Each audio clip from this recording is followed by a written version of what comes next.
How do you tell if a Boss 429 Mustang still has the engine it was born with?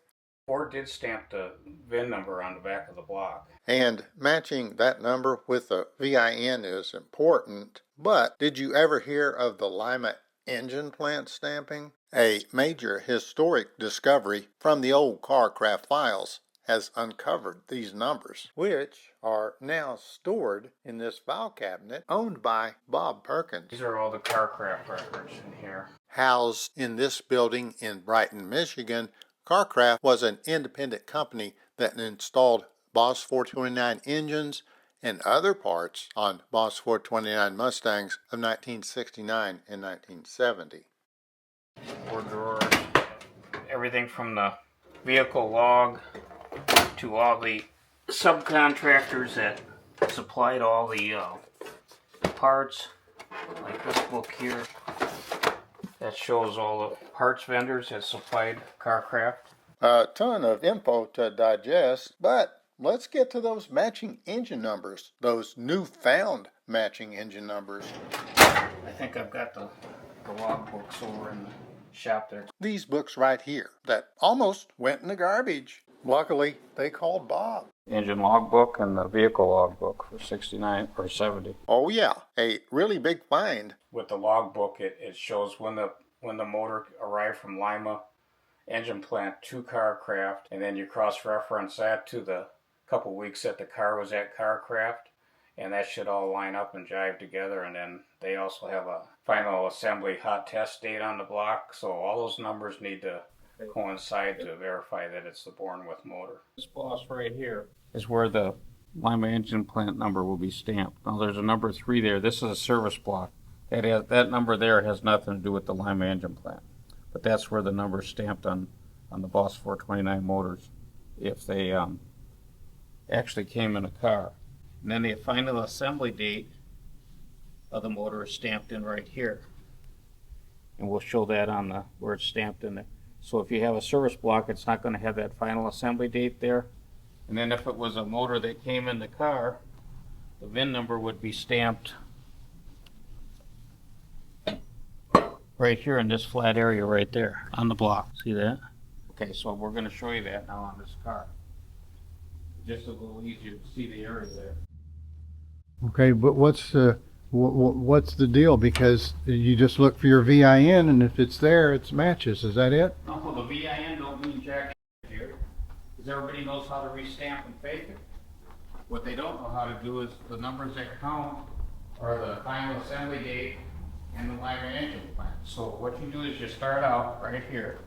Okay, there's the KK number, 1874. All right, let me just wait. So, for starters, take a photo of this area to send to Bob. Make sure all the letters and numbers are readable. Next, get a photo of the VIN stamping on the back of the block. We showed the location on this service block. Right below the cylinder head. If the motor's out of the car, that's when you do it. Otherwise, you've got to get down in there with a mirror or do it from the underside. The easiest way is when it's on the lift, I can shine a light up there and read it now. But you can see it on a production car with everything if you get it on a lift. If you get it on the lift, yeah. Okay. All right. Then I go to my book here. Well, tell me what the KK number is. It's not the VIN. The KK number is the Kar Kraft number for Kar Kraft to keep track of the cars. Okay, the Kar Kraft number is the only number that has any relevance as far as first car, last car, 50th car built, whatever. The VIN number means absolutely nothing. Okay, because they started with 1215 as the first production car. So this is the logbook that shows the VIN number right here and the Kar Kraft number. So we have 1874 that matches the number on the door there. Okay, you got that? 1874, and there's the last 6 consecutive unit number for the VIN. Our first match, this VIN to this Kar Kraft number. Okay, the car was received at Kar Kraft on 5/29/69. It was shipped out on 6/18/69. Okay. Now, I'm going to skip over here. This is the Lima Engine Plant inventory of all the cars, and they shipped them in batches of, you know, like on here there was 2, 4, 6, 8, 10, 12, 14, 16 motors. That's about one of the biggest batches I've seen. See, it says quantity shipped 16 at a time. Okay, those motors were received on, they were shipped on 6/10 of 69. They were received at Kar Kraft on 6/11/69. Okay, these numbers here, okay, you go back to when the car was there. It was on the 11th, so that's right in the middle of when that car was at Kar Kraft. So those numbers all jive. But you're saying, well, how did you come up with this number here, the 876? The 876 is stamped on the boss up here that I showed you on the new block. In this location, next to the opening for the distributor. Right there. You might not be able to read, but you can see the number stamped there. That says 876. See that right there? So, if you have a Boss 429 and you want it verified, you'll have to take a photo to send to Bob of this number. Not just mention the number, he needs a photo. Yeah, but Am I too bright? a little too bright, yeah. Go Okay. back a little further, and Can you read it? I think so. Okay. So that number there, all the motors that came in the cars that the cars were born with are going to have a Lima Engine Plant number stamped there. And that number matches the number in the Kar Kraft logbook. See, now this one also has that 3 stamped on there, so the 3 had something to do with something else, but it didn't have, that wasn't the Lima Engine Plant number. So the 876 is the identification number for the Lima Engine Plant to keep track of their inventory. And then the final assembly date number is stamped right over here on that flat spot. And it's real hard to read, but it's can you see it? It's right there where my light is. It's down here. Yeah, it's right there in that flat boss. Bob also needs a photo of this. Okay, it's right there on the Yeah, block. right. And that's when the motor was put together and hot tested. So I take that 876 and I had to look through the file here. Okay, and I found the 876 in that batch. And then that number there coincides with the date that the motors were received at the Kar Kraft plant. And then I backtracked to here, and that shows the car was there at the plant during that time. It was right in the middle of its stay. It was on the 11th, and it left on the 18th. And then when they put the motor off the Kar Kraft engine stand into the car, they stamped the VIN number on the back of the block.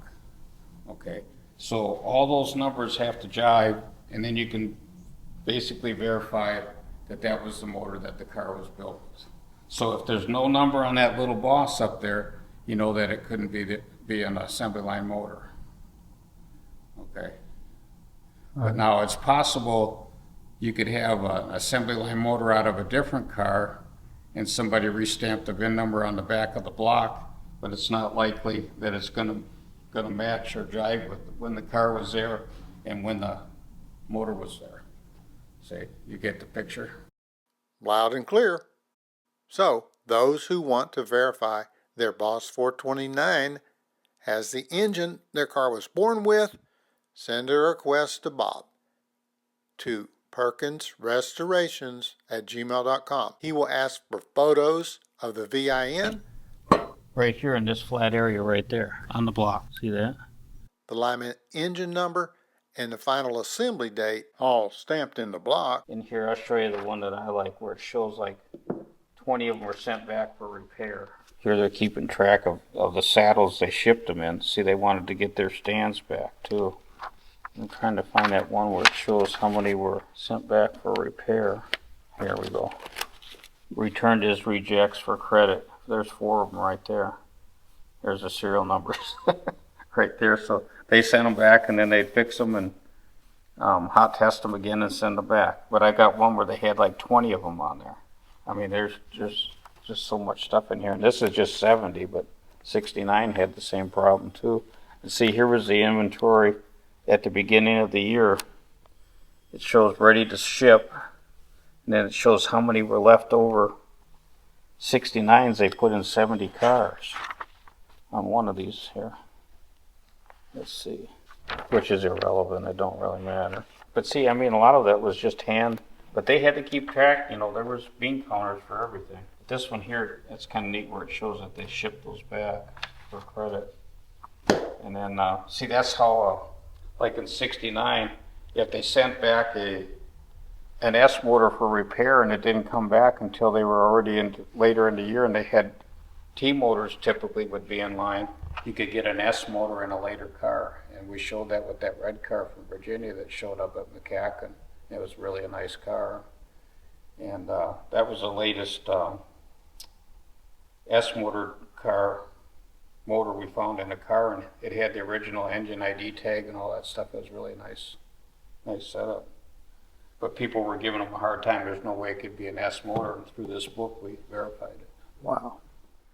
But there's an extra copy of this.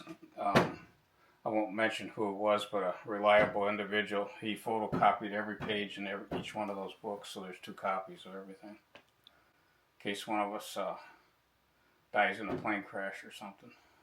Yeah, it was kind of a strange deal. I got a call out of the blue from a guy over in Michigan, and he said, I've got a friend named Randy Hernandez. His dad was Fran Hernandez, and he's sick and he's in the hospital, and his brother has all the records from Kar Kraft out on the driveway for the garbage men to pick up. And he says, should I let him just take it, or is there somebody you know that would probably want that stuff? And so the guy called Mustang Monthly and got my phone number, and called me and said, if Randy likes you, he's just going to give you all these records so they don't get tossed. And then he had some other stuff, some neat memorabilia, cigarette lighters, and some jackets. And Randy and I became good friends, and he ended up buying a Boss 302 Mustang over there in Michigan. I went and inspected it for him. It was a nice car.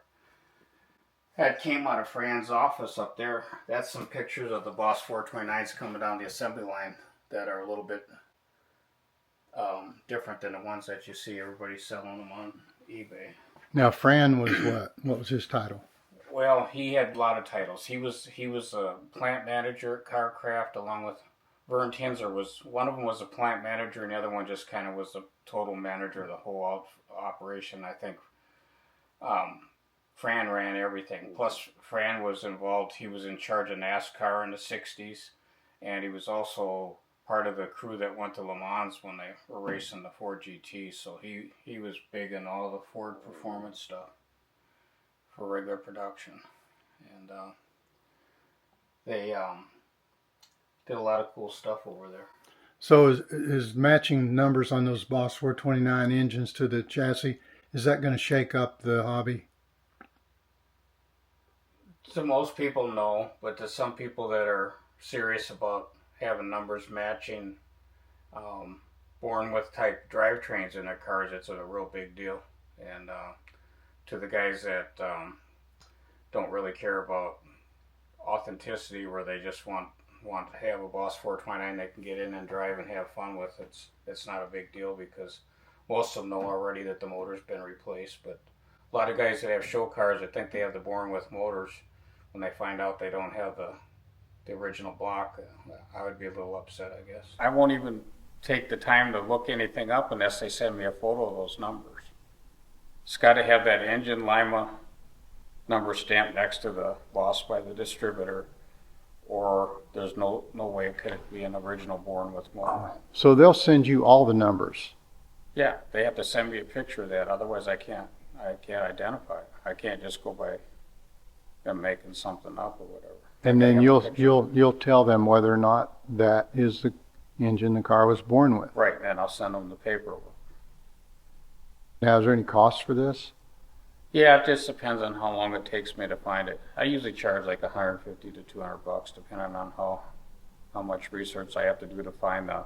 If it's one of those deals where the motor got sent back and it's way out of order, then I've got like 1,500 motor numbers I got to go through to try to find their Lima engine number. And if you look at it, it's like an old. The numbers are. It's kind of like a photo, not a copy, but it's kind of like a carbon copy of the original. It's like the second copy. So it's some of that stuff blurs together. It's really hard. I got to get a magnifying glass out to verify the stuff. It's just I'm not a paperwork guy. I don't like paperwork.